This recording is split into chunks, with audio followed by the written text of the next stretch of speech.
So, good afternoon and welcome to St. Petersburg Global Ministries. This is Pastor Diane Winbush. This is our episode 2 of our Marriage and Singles Conference 2022. So, we have a great panel for you on the discussion for this afternoon. We think that marriages are very, very important, especially in the Christian church and in the public sector. Sometimes we hide certain things. Sometimes people go home from churches, they are hurting, going through things and they cannot open up perhaps even to their own clergy or to someone else in their own home. So this will kind of help bring some information, resources. It's not anything to be biased, judgmental, or opinionated towards anyone, church, denomination, and as always, we always put a disclaimer on our shows to make sure that everyone understands um, our ministry. So to kind of help us to understand a little bit more about, we have our panel that's here today. And so we're going to start with Monty. Monty is a mental health counselor, and he's going to tell us a little bit about him and a little bit about his organization. Well, first of all, Pastor Diane, thanks for having me on your show. Got a good looking panel there. Hopefully I can fit in all right. So I am a military brat, heavy on the brat side. And then I was in the military for several years, went to the University of Florida, go Gators, on a ROTC scholarship, stayed for 7 years, got out, went into full-time ministry for 16 years. And then there just became very, very clear that we were out of state and we needed to move back to Florida where my parents were, my wife's parents were. They were ailing. We needed to come back and help them. Really couldn't find a good fit ministry wise. So I decided to go ahead and do the counseling drill and got a master's in mental health and have been in practice now for 15 years.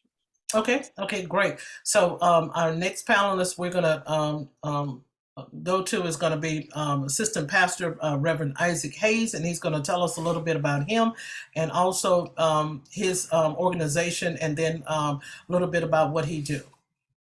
Well, thank you, Pastor Winbush, for having me. I'm excited to be part of this panel, and I'm probably going to take more notes than add to the notes of the people who are participating, but I look forward to our conversation. As you indicated, I am an assistant pastor, one of 7, at the Apostolic Church of God in Chicago, Illinois. I am also the founder of Healing of the Soul Ministries, which is in existence to evangelize the lost and empower the saints. It's very simple. And I'm a recent author of the new book, Men After God's Heart, 10 Principles of Brotherly Love. And so God has just been blessing me, my wife, like the couple you have on today, the Davises. She's the doctor and I'm just the minister, but she does a lot of marriage ministry in her private Christian counseling practice. So I cheat off her notes. So hopefully I'll be of help today. Okay, absolutely. So our next 2 panelists we have his husband and wife. They have been on the show before, and Dr. Nicole has been with us. This is her 3rd or 4th time being with us, and she has been very, very helpful in the past to our ministry. So we also welcomed Tony Davis and her husband. He's the lawyer, and also Dr. Nicole Davis. So both of you tell us a little bit about what you do and a little bit about your organization, Empowered to Engage. Oh, sure. Well, our organization, Empowered to Engage, what we do there is we do marriage coaching, we do mediation. It's all about family building. We do parent-child relationship, child-child relationship. We do everything really related to family and parenting and marriage there. But in addition to that, I have a law practice, a Davis Family Legal Group. And there I consider that to be the culmination of the entire family process, because we deal with marriage issues there as well. But ideally, if it's really controversial, we'll send it down to Empowered to Engage, because the intent is really to come to some kind of reconciliation. But also the primary focus of the firm is estate planning, wills, trust, and estate administration in that regard. We've been married, it'll be 31 years this December. We have 2 adult children who we still like them, they still like us. I don't know, want to chime in anything there, babe? Yeah, and we're also authors. We have a number of books. A set of them we call the Done Right series. Marriage Done Right is hard work, but it's worth it. Parenting Done Right is hard work, but it's worth it. And Leadership Done Right is hard work, but it's worth it. And they're all set up in a devotional format so that they can be used for small groups, individual studies, couples, families. And the whole purpose is to give individuals as well as families the tools they need, the how-to of acquired knowledge. So we have a lot of information, but how do we apply that? And so we really want to help couples and individuals be the best representation of Christ in the earth, and that their families, as Tony was saying, how we like each other, that they really enjoy being together. And so whatever it is that the parents, the couples are teaching or training their children in, that will be multiplied, and the children will continue that long after they've gone from the home. So we focus on really enriching the family as a whole. Okay, great. So she stopped there. Oh. I can't let her stop there. So she also took her dissertation and explain that long academic title that you discussed. Okay, so I have a doctorate in conflict analysis and resolution. And my dissertation is Women in Ministries, How the Conflicts Between God's Purpose and Church Doctrine Impacts the Efficacy of Female Church Leaders. So what she did, she took that book, took all the academic egghead stuff out and wrote a book in practical language for women, or really for everybody, but it shows women how to be all that God has called them to be, despite the cultural practices that we have today, because God has called you to be who he has called you to be. But last but not least, we also had another book that we And it's entitled Eve, Where Are You? Confronting Toxic Practices Against the Advancement of Women. I guess that's important. Yeah. And one more thing, Diane, and then we're going to turn it back over to you. Go ahead. We as I said, even through the Empower to Engage organization that we talk about parent-child relationships, but we understand that a lot of times parents really just don't know how to interact with their children. So we now also have a line of books where we're starting the children's book line as well. So it's called Growing Up with Bendy the Squirrel. And the first one is actually out there is Bendy, I Can Make My Bed. And what it does is it teaches kids practical life skills, but it helps the parents get involved in those skills as opposed to just sitting them off and saying, hoping that they learn. And then you realize and say, hey, look, you're at this age, you should be able to do such and such, but you've never taught them. So we wrote books that really just try to bring parents and children together. Y'all are some busy souls. Yes. Okay, great. It is great. And I think we kind of talked about that, and we may get into a little bit of that today, depending on the time, about the blended families. We talked about that on the first episode, and it was pretty good. We got a real good response from the first two panelists that we had. So this is the first thing that we want to talk about, and it's entitled Superiority in the Relationship. So I'll start off with a scenario. So while reading a post on LinkedIn about 5 or 6 years ago, you have this this husband, perhaps he was downsized in his job, and the wife was still working. Okay, we're going to start with Monty on this. So the wife is working, the husband got downsized on his job. Her income is up to like 6 or 7 figure digits annually, but he gets intimidated. So she reached out to LinkedIn, to this professional women's group, to find out as to what she could be able to do to stop the intimidation or prevent the intimidation from her husband, because they are one.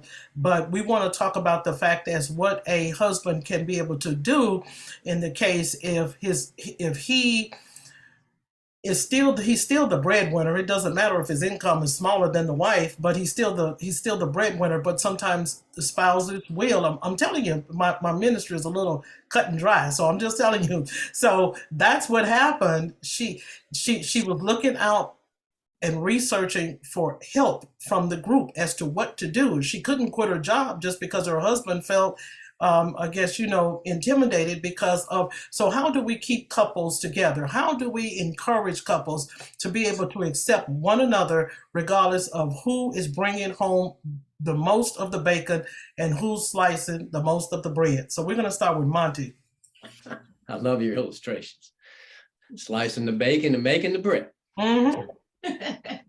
You know, so much of it in that scenario depends upon, you know, where they are in their marriage in the first place, you know, and Oh, typically, I well. mean, it doesn't sound like he's in a very secure situation. What I do in situations like that, I would, if he was in my office, I would say, so you get your security from what you do. And he would probably go, yeah, I make the money, I do this, I do that.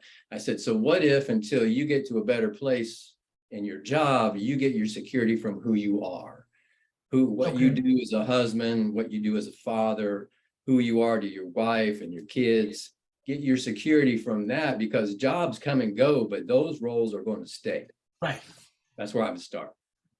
Okay. Okay. Pastor Hayes. No, I would agree with Monty in drilling down on the identity issue.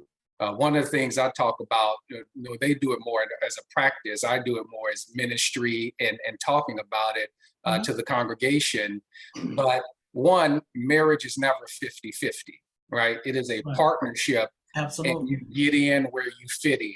And so I may make more money or less money. You may do more of the cleaning or less of the cleaning. You may help with the kids more than I do, but we have to understand that we're working together in partnership to achieve a greater goal. And so as long as we're staying on mission, as long as we know what the goal is, who cares if she makes more money or I make more money? Mhm. Now, the reality is this, is that we all come into marriages broken. We all come into marriages with issues. And so once we have a marriage, those issues only become more pronounced because of what our false expectations are for marriage. And so I don't want to preach, but I'll just conclude here that if he is intimidated that his wife now makes more money than him, then it's a he issue, not a she issue. And he has to wrestle with what's going on inside of him that has absolutely nothing to do with the fact that his wife makes more money. Okay. God bless her for looking for help for it. That shows what a Yeah. great heart you got. Absolutely, absolutely. I mean, I don't know if I would have went on to LinkedIn and got the information, because I mean, you know, it's like 2,000 or 3,000 comments, and you're out there in front of everybody. So I mean, everybody's different though. Everybody's different. I'm a little shy. I just don't think I would have reached out to LinkedIn, but I kind of sympathize with her on that fact. You know, everybody's different, like I stated. Dr. Nicole and Tony. Go ahead, babe. Want me to go first? Mhm.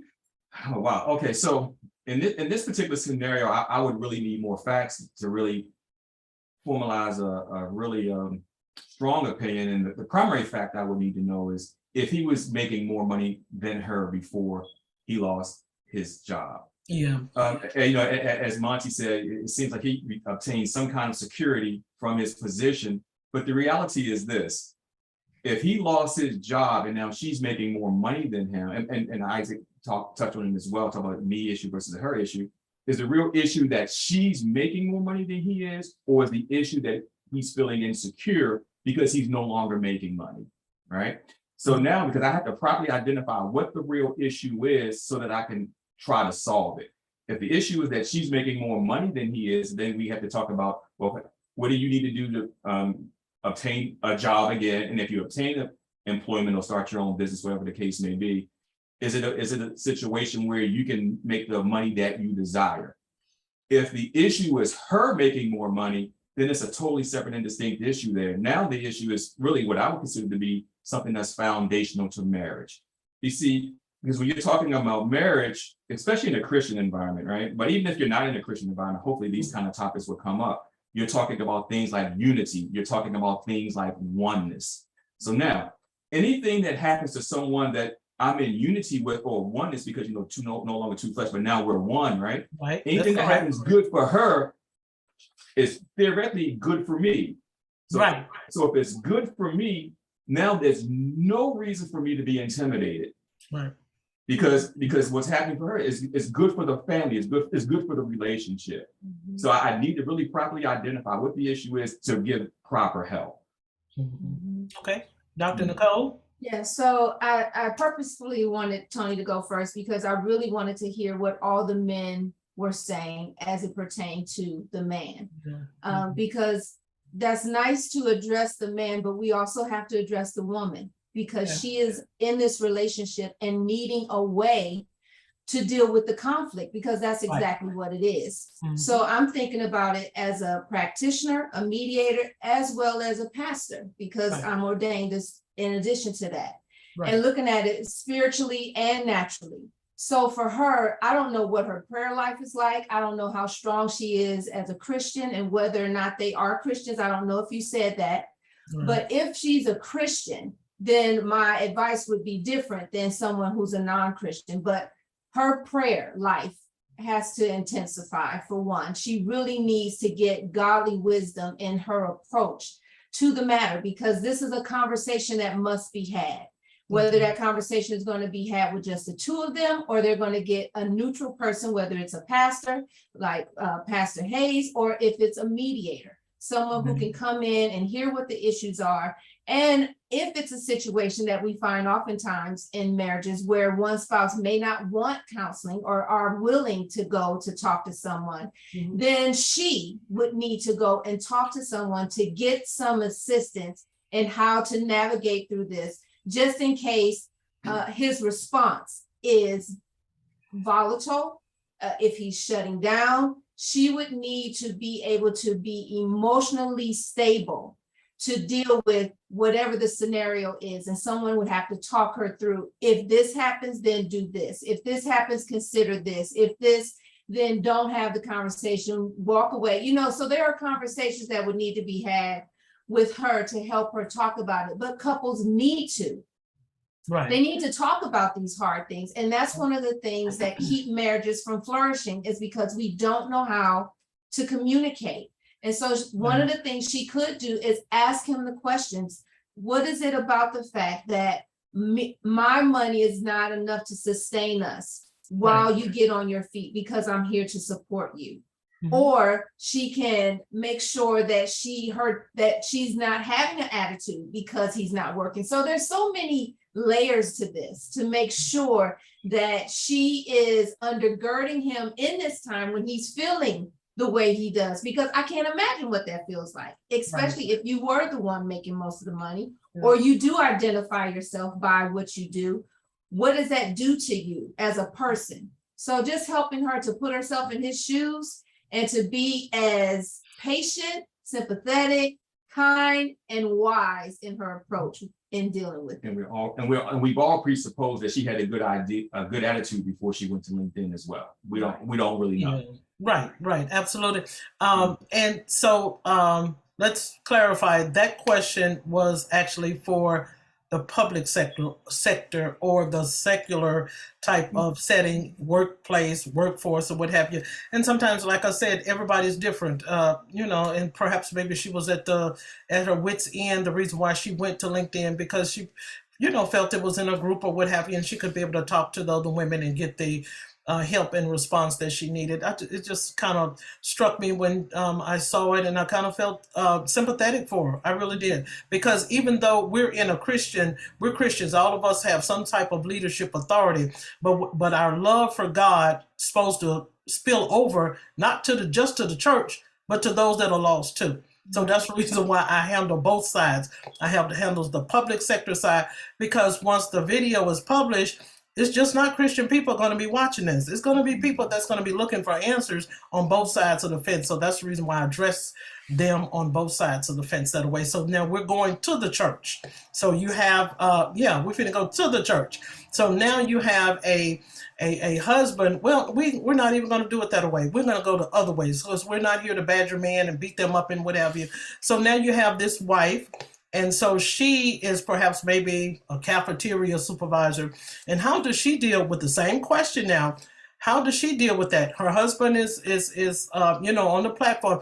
And like I said, we don't talk about these things in the church, but we do have intimidation even in the church, in the house of God, where the husband writes a book, now the wife has to write a book and what have you. So we're going to flip side that, and we're going to go to the female side, and how we can be able to work that out. Even if I'm the first lady, some first ladies, they even feel that they are less in the church just because their husbands are the pastor and what have you. And so we want to talk about that, to be able to give some relief as to women as well as to men, as to, you know, the pastor, he's the pastor, or he's the elder, or he's the apostle, or he's the prophet. And so the wife may feel that, you know, and we all have faults. And so that's the reason why we identify those faults, and then we try to work on them. And that's the reason why we're having this marriage conference, to be able to help individuals to be able to identify themselves. So we're going to start with Monty on that question.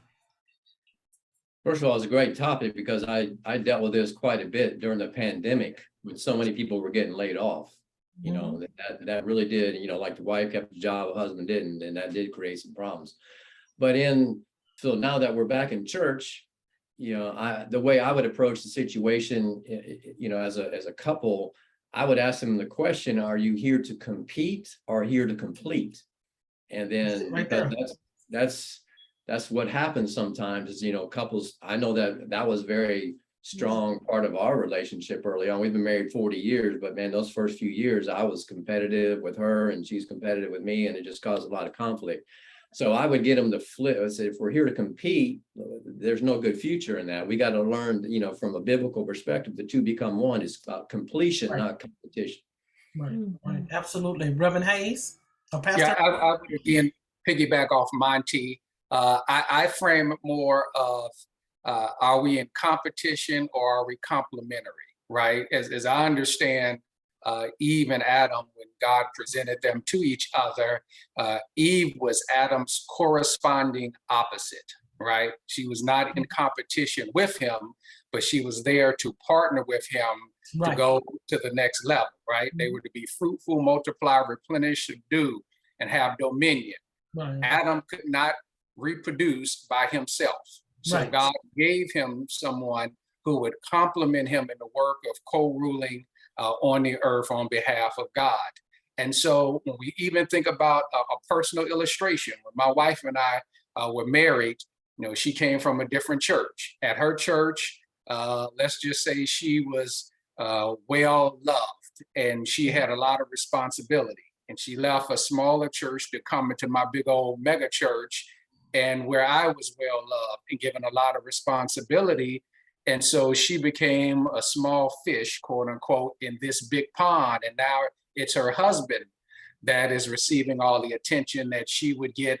And so there was a period of adjustment for her, not in competing with me, but she understood, as she told me, that where she was before was a particular season of her life. But now God has shifted her in this season to support me. Now her role has grown in my church as well, but she never competed with me. She understood that we were working together in partnership to complement each other's strengths and weaknesses. Okay, great. Tony? Oh, you're starting with me. Okay. I see the pattern here. Okay. I saw you writing, so I said, let me go. I took notes because it's something that Monty said, and also what Isaac said, and I'll elaborate on both of them. But it goes back to the first point. A lot of it is, where do we get our sense of security? Because now we're talking about titles. Is my sense of security, is my sense of fulfillment in the title that I have? Because I can receive a title and be absolutely incompetent as I have that title, right? True. So that doesn't necessarily make me the big shot with that title. Right. Now, what I would say in that particular situation, and when we're talking about competition, we need to back it up and get a little more foundational and basic and understand just fundamentally. And even though I know we're talking about a church scenario, it's really, I would give the same advice to someone who isn't in the church or has no religious belief at all. Okay. And I would ask them, like, who is your spouse? Who is your spouse at their best? And what's your role in helping them achieve that? Because see, when I understand who my spouse is, and even in a church environment, I can say, well, who has God called your spouse to be, husband or wife? In the secular environment, I may just say, who is your spouse? The same way I just articulated it. Mm-hmm. And now, how am I going to help my spouse be their best selves? What's my role in helping them do that? Whether it's me in this role, her in that role, it doesn't matter. There are things that we're going to do together, and there are things that we're going to do individually. But I know if at the end of the day, I need to be an asset in my relationship.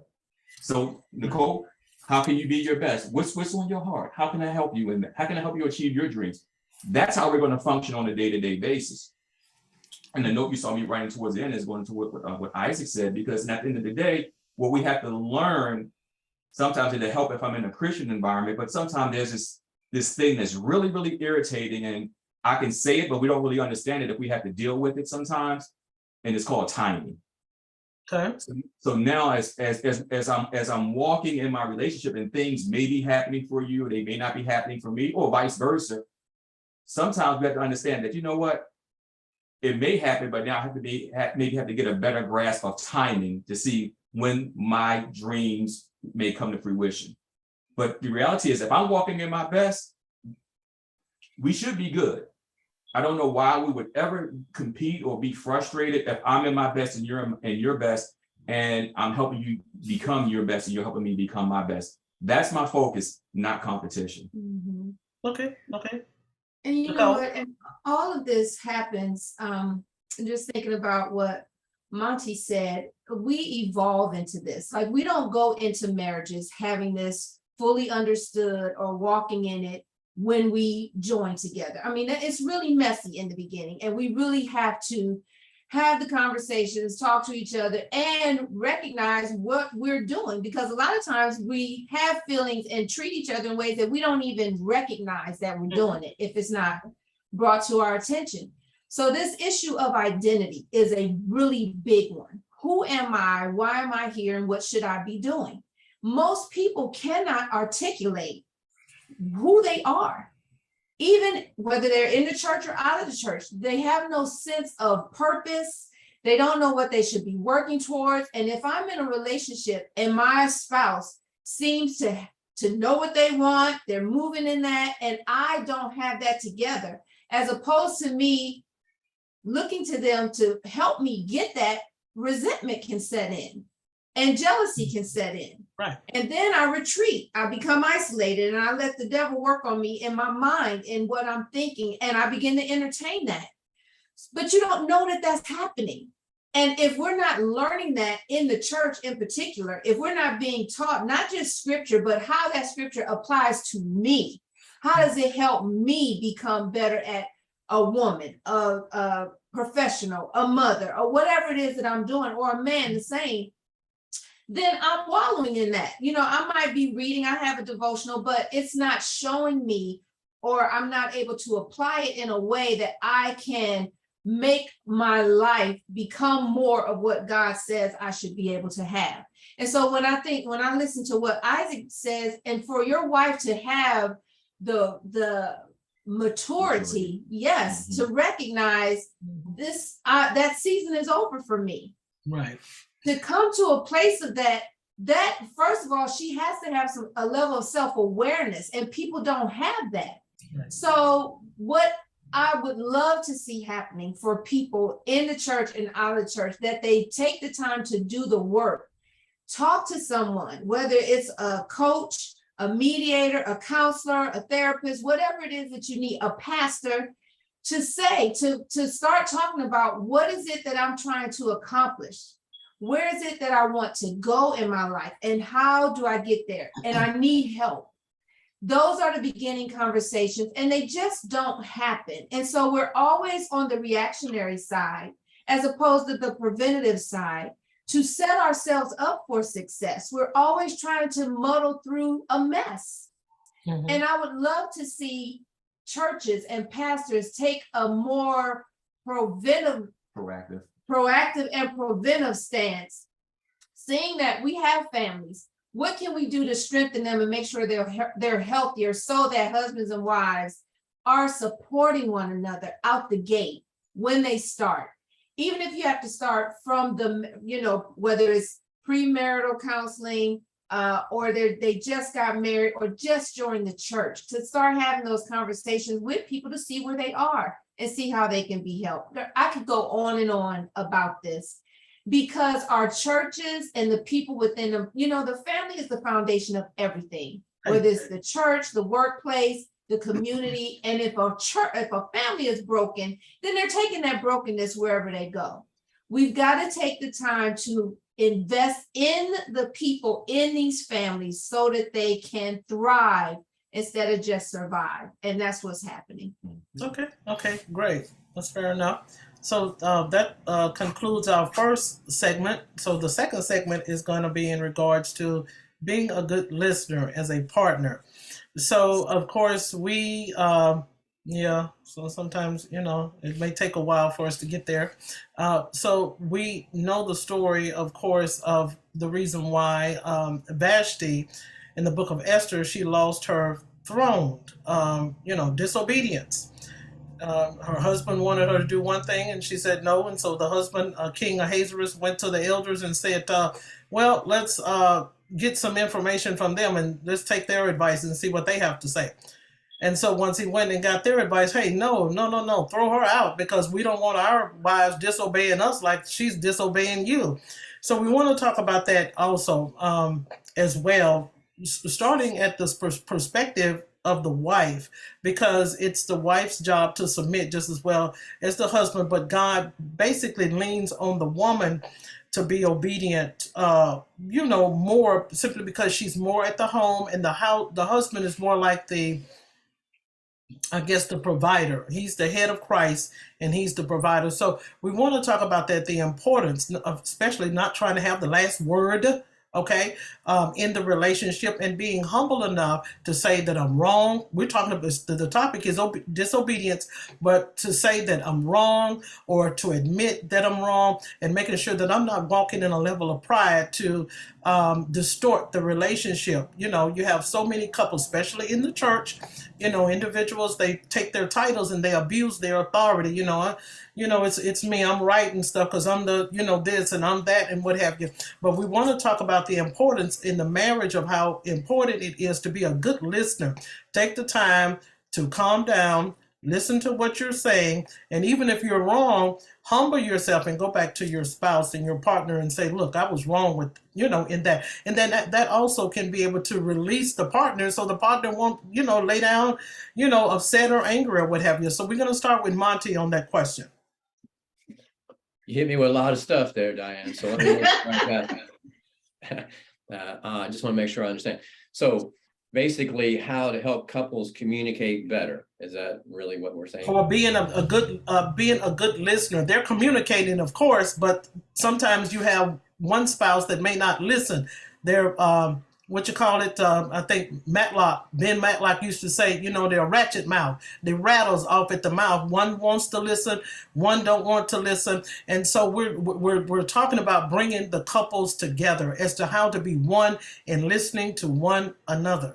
Okay, so that was, I appreciate the clarification. So if I had a nice whiteboard, I would be drawing this. Okay, every couple that comes to me, communication is the problem. All right, I mean, it's so interesting. It's not like they married somebody that doesn't speak their language, but it's still communication is the problem. Something we've been doing all our life is still the problem. So anyway, one side would be talking, and the other side would be listening. And then I asked them, what is the bottom rung of this triangle? So for early on in our marriage, I thought it was agreeing. So I would talk and force my point so that my wife would agree, and eventually she would back down. But really the bottom line is understanding, you see? And so if listening is part of, if the goal of communication is understanding, and listening is a part of that, then we have to identify what is keeping you from listening. And typically it's, you said humility, usually it's pride keeps me from listening, or selfishness. I think my opinion is better, or what I have to say is more important. And so then we have to address those core issues to help that person listen better. Okay. Pastor Hayes. Yeah, I one of the things I think, as it was said earlier, is that we are communicating, but nobody's translating what's being communicated And so I think, leaning back on Dr. Gary Chapman and the 5 love languages is one tool that we certainly should Yeah. always I remember that. rely on, because you need to understand your spouse's love language. And I'll just throw a quick example here. I'm an introvert by nature, right? So I can listen, but my wife told me just because I'm sitting there looking at her doesn't mean I'm listening. Because she wants me to engage and to ask questions and to respond, not with solutions, but with empathy, Right. if not sympathy in the situation. And so men, I'll speak for the male part, we need to empathize and sympathize as best we can, and that's a life learning process. But the other thing is quality time. I thought if we spend all day binge watching Greenleaf, I'll spend the whole day with my wife. That was wonderful quality time with her. What is she talking about? But I discovered that for her, quality time was talking, communicating at the bottom of the triangle. And so it's really understanding expectations, understanding your spouse. And then as it relates to conflict, and I'll let Dr. Davis deal with this more because she's better equipped, is being right more important than making progress? And if I'm in this relationship with my life partner and I have to be right, then this relationship can never evolve to what it is we hoped it would be on the day we said I do. Okay, fair enough. Tony, I know you got something good for us. Come on. Now, I want to hear her take first, but I'll take it. I felt like Monty's like, man, that question is so loaded because you talked about listening, then you talked about roles and all. It's a lot of different things there. And when I think about listening to who? Am I listening to God? Am I listening to my spouse? Who am I listening to? And really, what's the issue that's causing the listening problem? Because some issues could be extremely material, where my opinion and my perspective may be really, really, I'm talking about that's where you put the weight on the scale. It's like, because I have the expertise there, right? There are other issues where I may not have the expertise, so my opinion probably should not carry as much weight.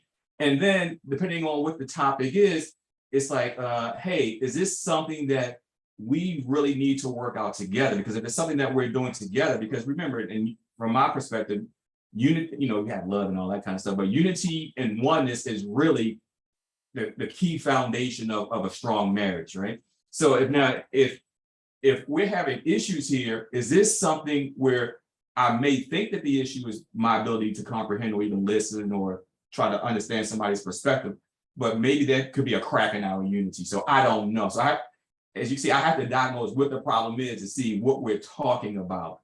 But at the end of the day, it goes back to, okay, if there's an issue here, is it my issue? Because I may diagnose it as a listening issue, but the reality is I could have misunderstood you, and I misunderstood what was on your heart and what your goals and desires were. And keeping in mind that sometimes, because we evolve as people, sometimes I may be operating in what I think I know about you, but now you may be going through some kind of change that we may not have properly discussed.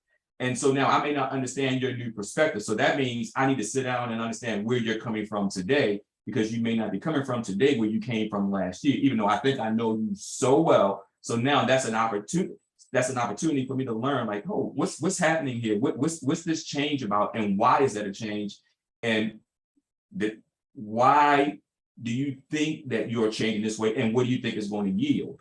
So I need to gain some understanding. Like, so as Monty said, that bottom line understanding, a lot of times it's just really a lack of understanding. And I need to understand that, hey, because I need to understand that I lack understanding, and now I need to dive in more and not think that I may have been right yesterday, but I'm no longer right today in my understanding of you. Okay. So perhaps the question was a little bit broad, but actually what this is in regards to is to husband and wife. Sometimes you have a wife that she just does not listen to her husband. She's right there with him, but she's not listening. Okay, did not just, we just talked about it. You perhaps maybe have went over with the bills this month, or you may have went over shopping this month. She's still not listening. Okay, then, we talked about this. This is how we're going to, dress the kids and stuff. She's still not listening. Okay, we're going through this here about the money spending. You're still not listening. Okay, we're going through something, perhaps maybe something at church. We talked about this. Okay, so take for example, I think it was something that came up in this overseer had asked me to be over this women's district. Well, the district was from probably like a 50 or 60 or 100-mile range of women from what, and he just came in, my husband came in and he told me, he said, this is going to be too much for you. You have the grandchildren, you have me to see about as well, and what have you and things. This is going to be too much of a load. So what I did, I kind of lingered around with it a couple of days, but on the third day, boom, it came, it hit me. I said, no, let me call the overseer back, let him know that I cannot no longer be able to do this task as a women's supervisor of this territory or jurisdiction or what have you. And so that's what the type of listening that I'm talking about. Listening to your husband, listening to your spouse. Your spouse, one person may be right and the other person may still have the good knowledge and understanding, whether it's the female or the male. So that, I guess I wanted to clarify that if that topic or that subject was a little bit too broad. Yeah, and I would just say before I turn it over to Nicole, and in those particular situations, sometimes once again it may go back to timing, because you mentioned, like, even in that scenario, overseer, the issue may be because of your responsibilities with the grandchildren, but maybe right opportunity, just wrong time. Yeah, like we don't because it's rarely ever a bright line test. Yeah. When we're looking at how do we apply these things, Right. Now, granted, the fact that you may have let it linger for 3 days, that could be another issue, right? That's right. Not a good listener. Yeah, it's never always bright line cut and dry. It's like, well, if the husband doesn't want you to go do that, then you shouldn't do it, because maybe today you may not do it, but it's not. If the husband comes back 10 years from now, so has that same stance because I'm the husband, and you don't have those other commitments, then that may not be the right thing for the husband to say. I don't know. We need to consider the circumstances in its totality.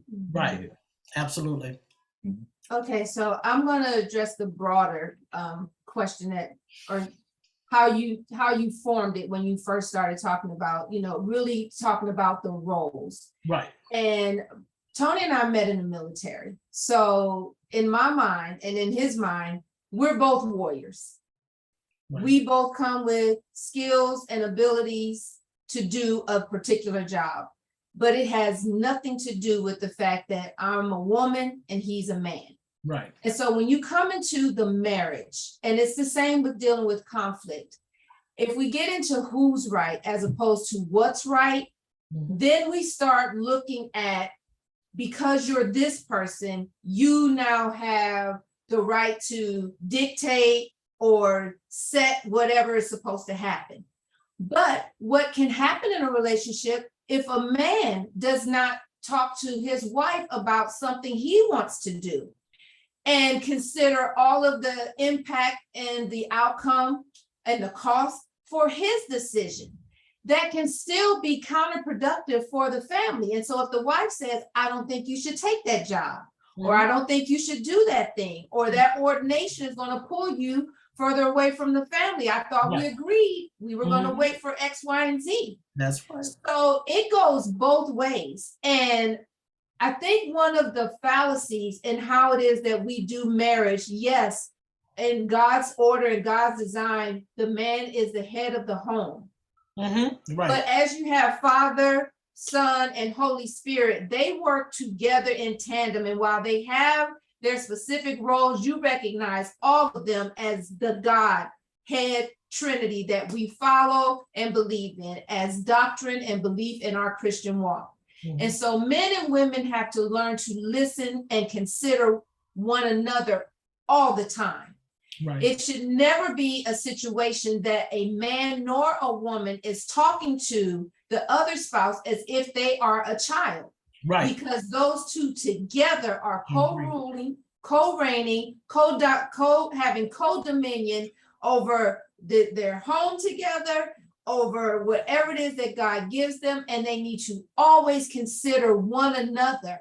Because once you get married, you become one. And so Right. you can't make decisions without considering the impact on the one that you're in a relationship That you with. said you love so much. The one you say you love so much. And I've Mhm. seen, and I can speak mostly to women, but we see it happens in churches all the time, because you can Mhm. see how the children turn out. Right. But women who have a calling on their lives and they're married, your calling does not supersede this covenant that you have with your Right. spouse. Absolutely. But the same is true for the husband. If he begins to pastor a church and does not have the agreement and the support of his wife, then that is a breakdown waiting to happen.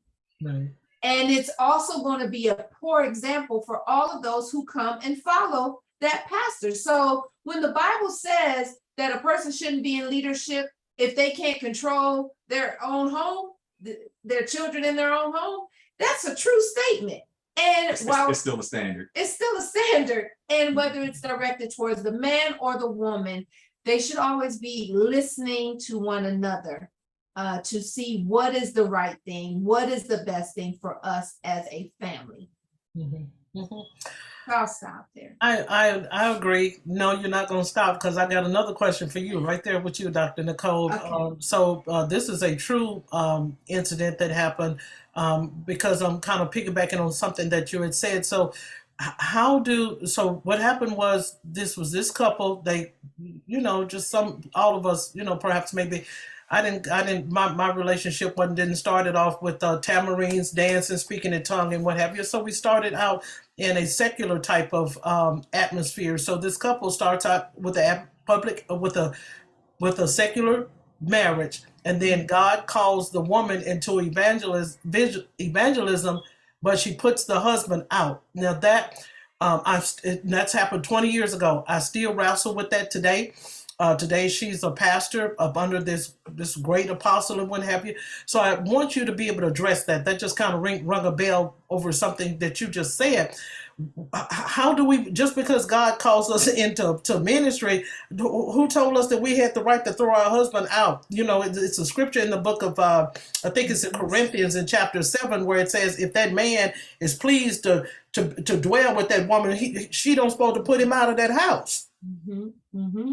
You're right. And so, as with all scripture, we can justify our own idiosyncrasies and everything else that we're doing to get away with it. We can justify it, right? We can find a scripture to support anything that we want to do. Okay. And so what we need to consider all the time, women specifically, I'm just speaking to women specifically, even if after you have been married, you were not saved, and now you're saved and God has called you to do something.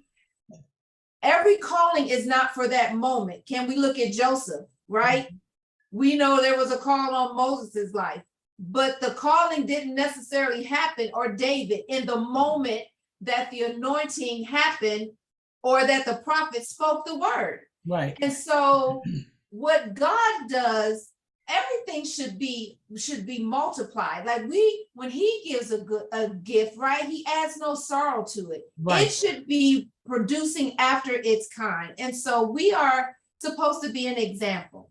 And if God called you today, that same call will be with you 10 years from now, 12 years from now, 40 years from now. Mm-hmm. Our job, whatever commitments we have, whatever we've said out of our mouths, because our marriage is a covenant that we said before God, our words should mean something. And so if I believe God is calling me to do something, and I can say that, yes, I knew that there was a ministry that God had for me, but I was always consulting my husband about timing. What do you think about this? This is what I'm sensing. And even if I didn't agree with what he thought about the timing, because I respect him, love him, and need us to be on the same page together, I'll say, okay, Lord. It's just like Mary, how God had to speak to Joseph on behalf of Mary, because Joseph was ready to get rid of her.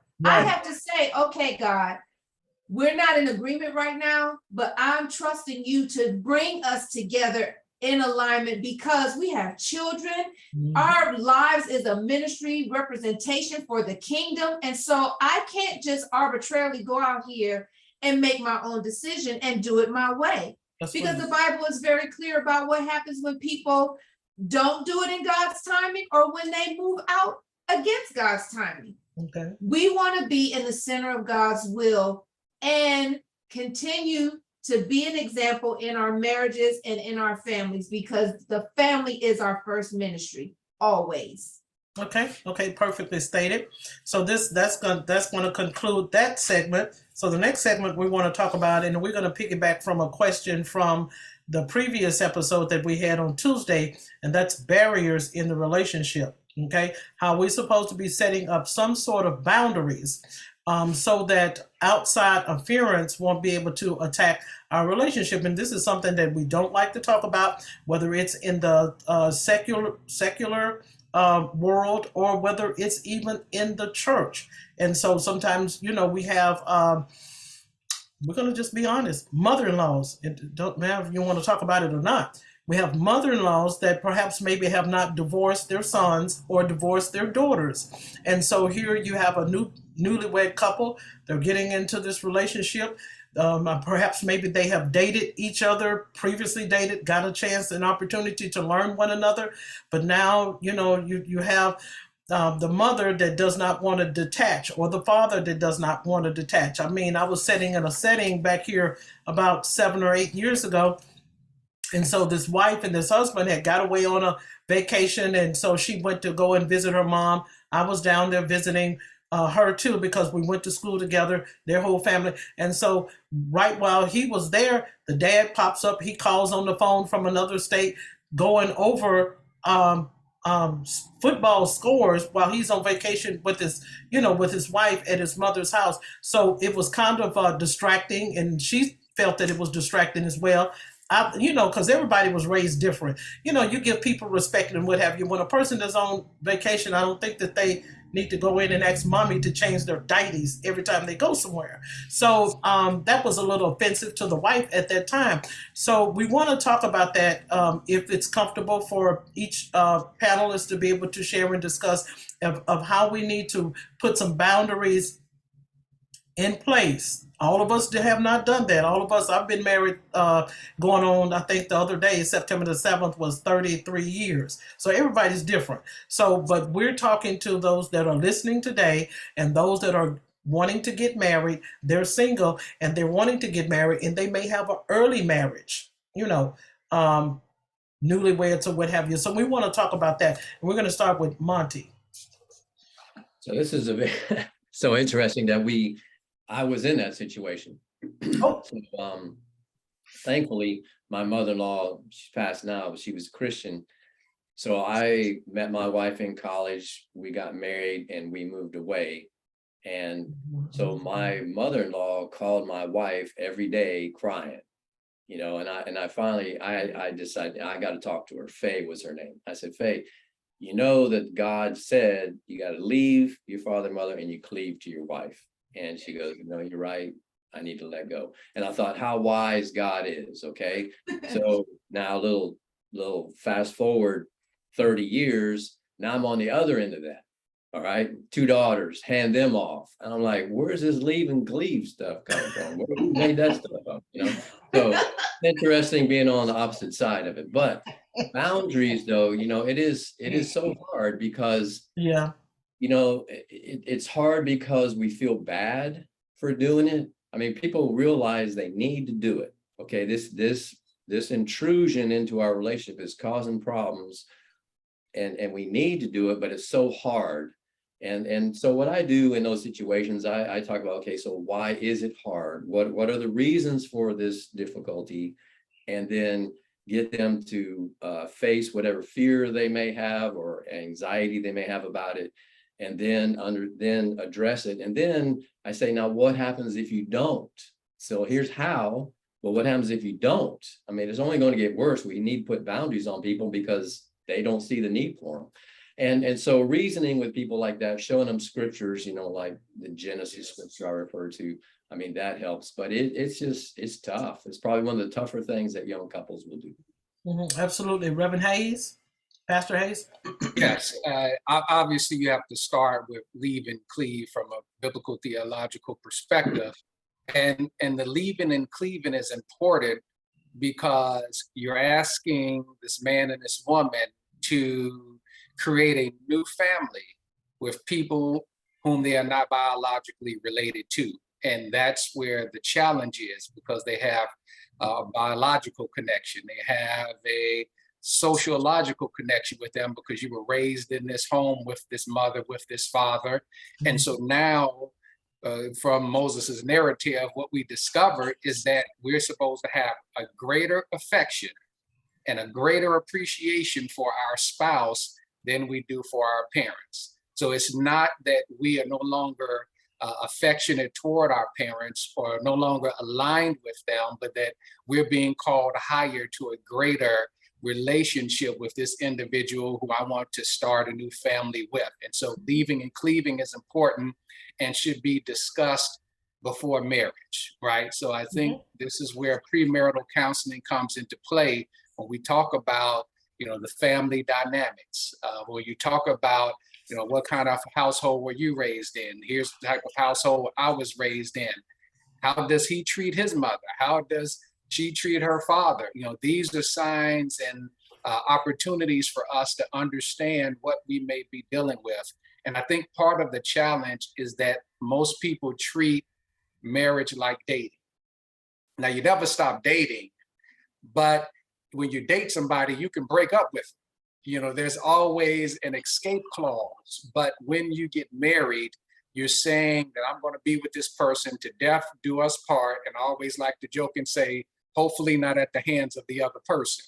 And so the other thing I would conclude on is don't talk about your marriage with everybody. That's right. The boundaries you do is you keep it between you and your spouse. Right. If you need help, you can go to the Davises, you can go to Monty, you can go to my wife, and you have a private, confidential location and environment where you can talk about those issues and process them out, but you can't have your family in your business, and you certainly can't have the church in your business.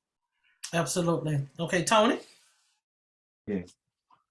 So we asked, how do we get here? And earlier, we talked about understanding spouses and knowing what's on your heart and who God has called you to be, and how does knowing that impact the efficacy of the marriage. Well, the same still holds true when you're talking about parent-child relationships. As a parent, where I would start is ideally try to teach parents that you need to understand who your child is, and ideally raise them in a way with the understanding that they will go from 6 to 16 and eventually 26, 36, 46, and 56. In other words, they will eventually leave you. So you would raise them understanding that they're going to go be who they have been designed to be. And then, we call it stages of life. In the church, we'll call them seasons and things of that nature. But when your children get to that season of their life, then you and your spouse may go to another season as well, because now your parenting has shifted, right? So we would have to talk about some of the fundamentals and dynamics of that. But notwithstanding that fact, we also have to understand that child, in our case, we had 2 sons. I heard Monty say he has, I think you said you had daughters, right? 2 daughters, yeah. 2 daughters, which is woo, right? Congratulations for having a head full of hair. But regardless of whether you have sons, daughters, boys, and girls, the reality is, your children are going to have some kind of relationships. And then they're going to get into a dating relationship and someone who they will consider married. And once you get to that stage of your life where you're talking about, I'm going to consider marrying this person, that is so crucial. You don't, if you would come to someone like us, we're going to tell you not to rush into marriage. Really understand that person, understand the dynamics of their world, challenge them, and get this. Yes, we will even give you an opportunity to offend them so you can see how they respond. And then when you look at the dynamics with their family, their friends, or like their church all in their business, because sometimes it could be the parents all in the business, sometimes it could be the friends all in the business, it could be somebody that's all in their business. you need to understand who's in their business, where they're getting their counsel. Is their counsel wise? Is their counsel foolish? And before you walk down the aisle, you need to know that when I look at his or her relationships, I'm okay with this. If those relationships never changed, I will be okay marrying this person. But if I know that your daddy's all in your business and he's controlling you, or your mama is real nosy, then I don't, and you like it that way, then I'm going to say pump the brakes, don't get married yet. Because while you think you can solve it down the line, if it's a problem now, it's going to be a problem later, and you're going to be talking to me 4 or 5 years later, and then you're going to be talking about things like divorce. And then, of course, from a legal perspective, I want to tell you how the cost of divorce, because it's not cheap, right? So we need to understand those dynamics before you get married. Premarital counseling, and we a lot of times we take it as a throwaway and use it as a check the box procedure, but I think it's extremely crucial, and we need to put the cruciality back in the premarital counseling. And then last but not least, I know you said, like in that particular case, a person was texting and the spouse was offended. That was a little tougher for me, because I would, like, once again, knowing who my spouse is and what they like and what they may not like, even when we're on vacation. Hopefully before we got married, I would have some experiences to know how they like to relax and vacation and all that kind of good stuff. Because sometimes your offense could be a legitimate offense, and other times it could be controlling. And I don't know. I would need more facts before I would really say what activities are right or wrong while somebody is doing certain things.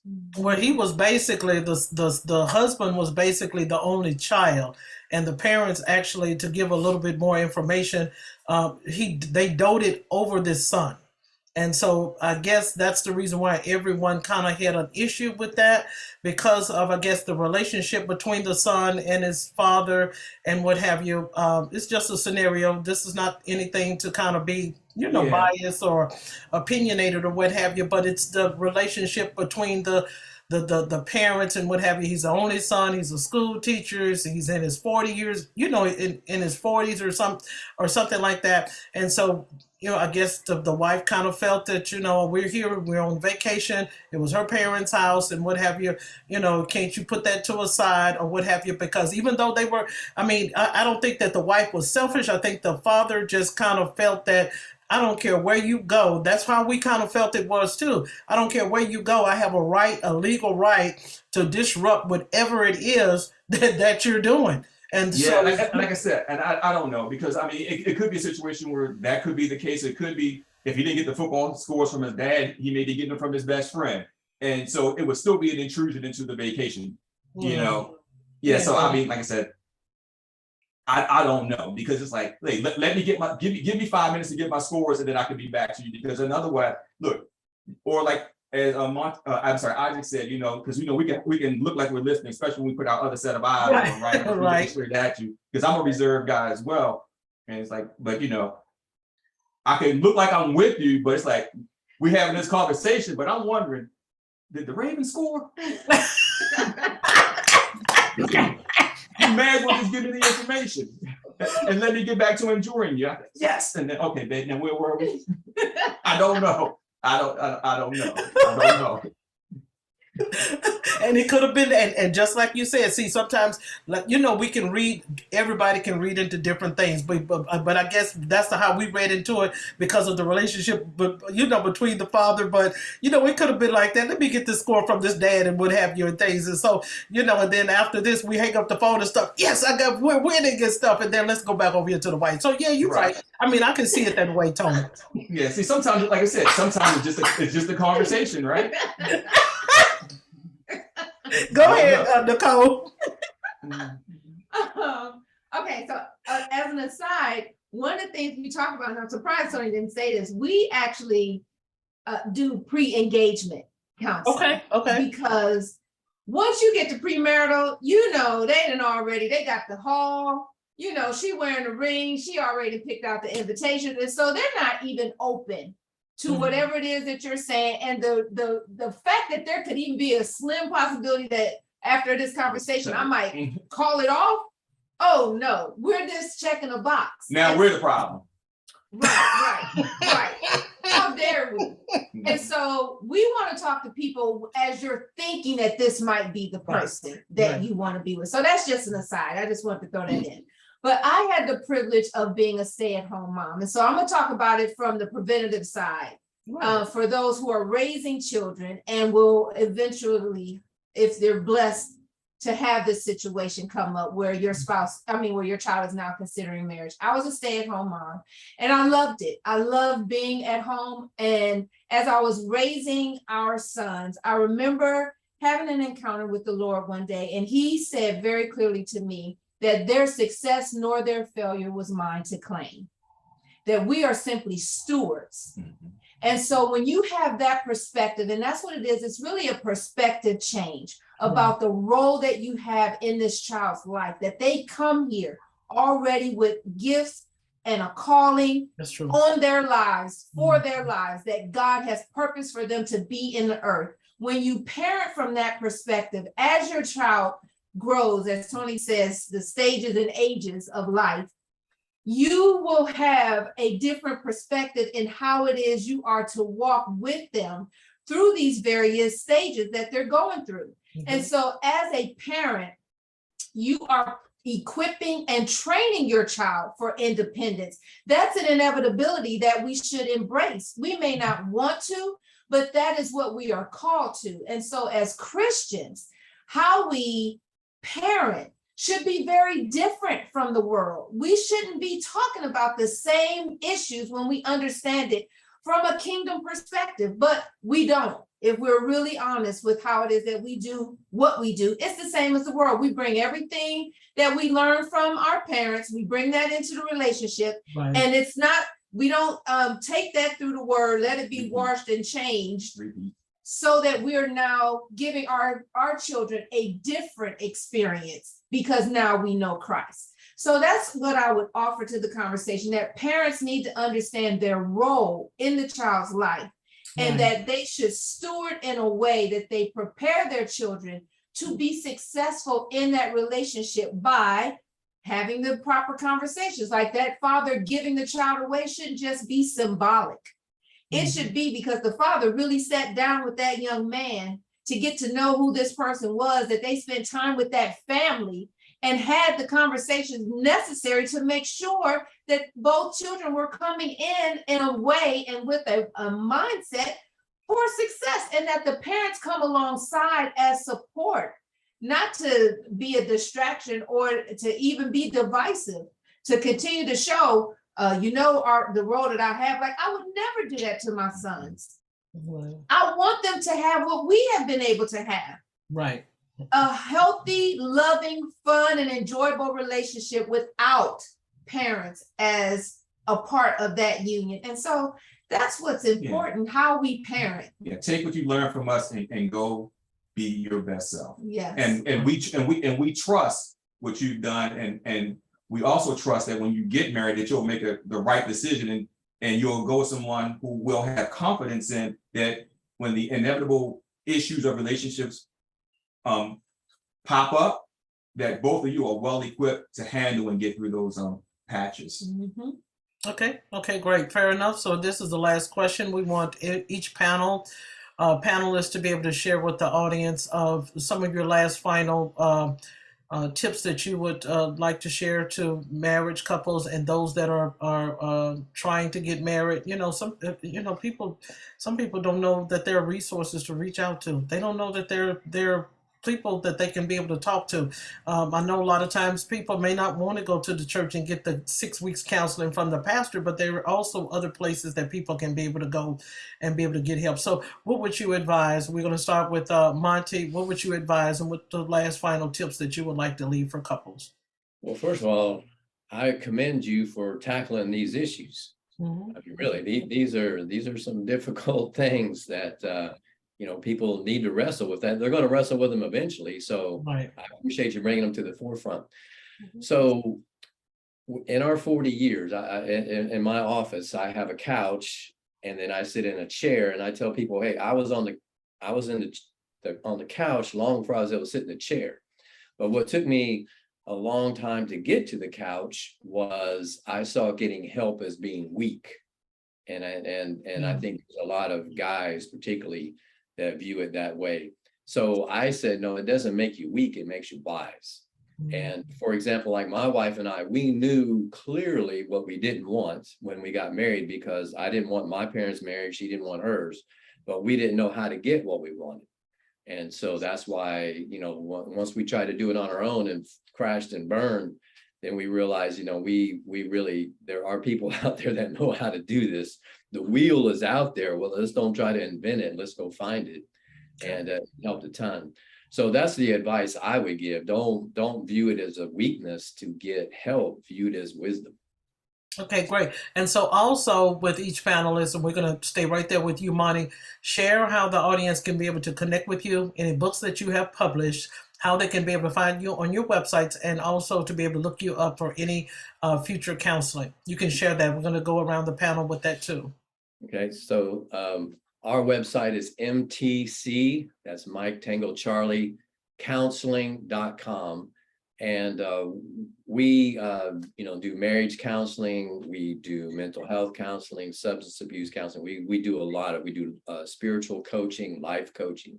We got a lot of resources. We provide resources to churches for mental health, staff training, for workshops, conferences, things like that as well. Okay, Pastor Hayes. Yes, I'll go down a quick punch list here. One, pray together.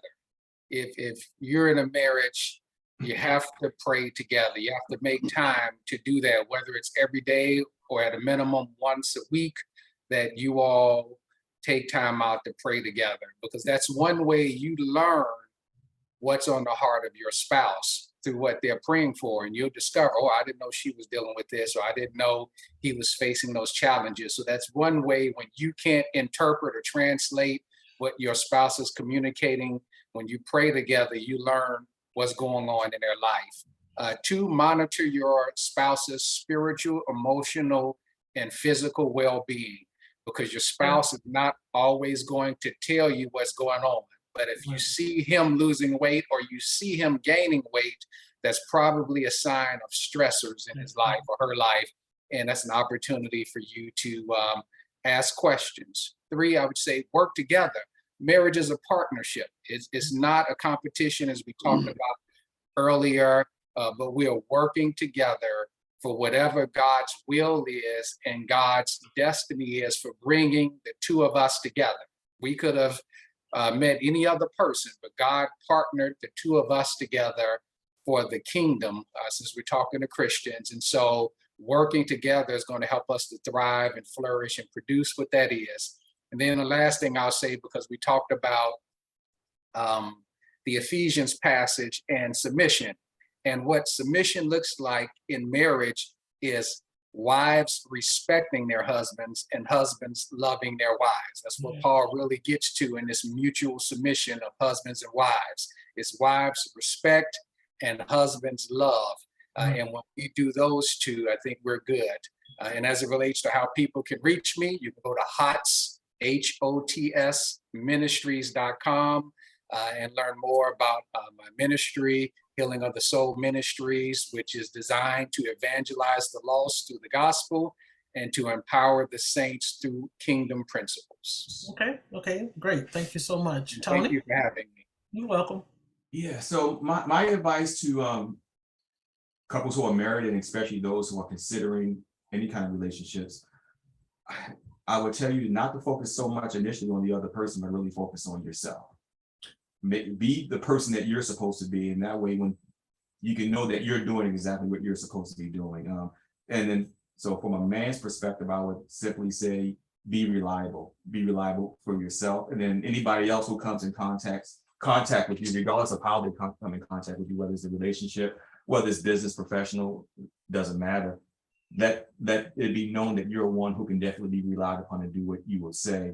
And as you're going through life, don't be so staunch. Be willing to change. Sometimes we are who we are because we have good teaching, and sometimes we are who we are because we had bad teaching. And sometimes we are who we are because we've had mediocre teaching.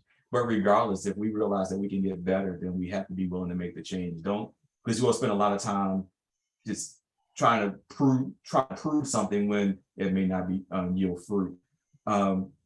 Then when you're talking about getting into a relationship, especially when the person is going to become your wife, and I would tell the potential wife to evaluate this before she even agrees to walk down the aisle as well. But be somebody who really cares about her individual aspirations. You need to make sure that you're going to do, we talk about being sacrificial.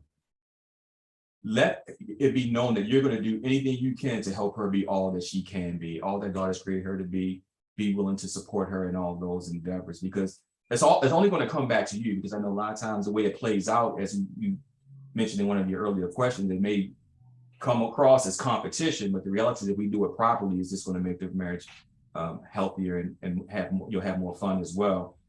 And then this could have been first, but nevertheless, I would say be willing to cast a vision for your family, for your wife, for your children, and then having intestinal fortitude to carry it out. Yeah, and I would just piggyback on that with the vision.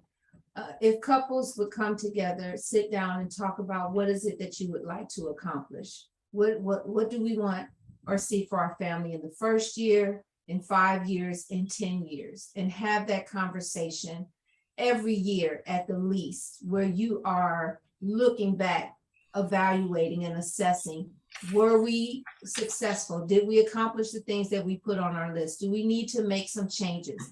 And that vision can also include your health, your physical well-being, your mental well-being, your spiritual well-being.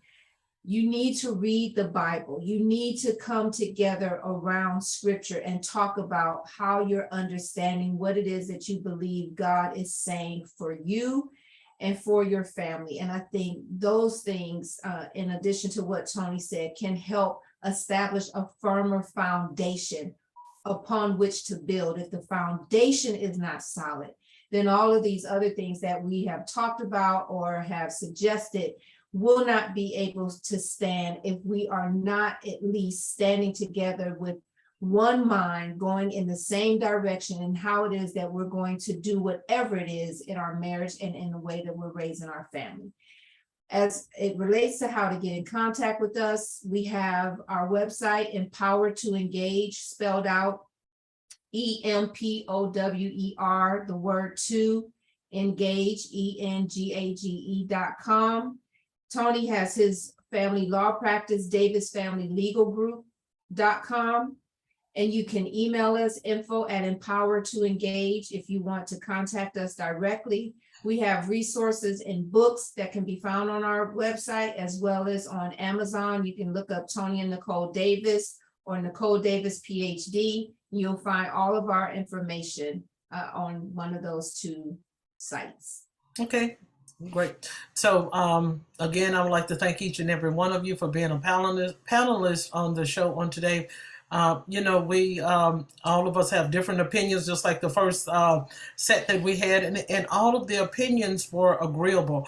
And so that's the main thing, making sure that a relationship is in harmony. That's the, I just heard it right there, harmony, harmonizing with one another. There's no big I's or little U's in a relationship. And then also, even if, that's, still, today I've heard a pastor say, even after a person that perhaps maybe have came out of a bad raising, bringing up, even when you get older, that's still not an excuse. We got to get in there, find out what the problem is, get to the root of it, and then we can be able to harmonize and work together in our relationships. So once again, thank you for being with us on today, and everyone have a great afternoon. Thank Thank you. you for having Thank you. us. You're welcome.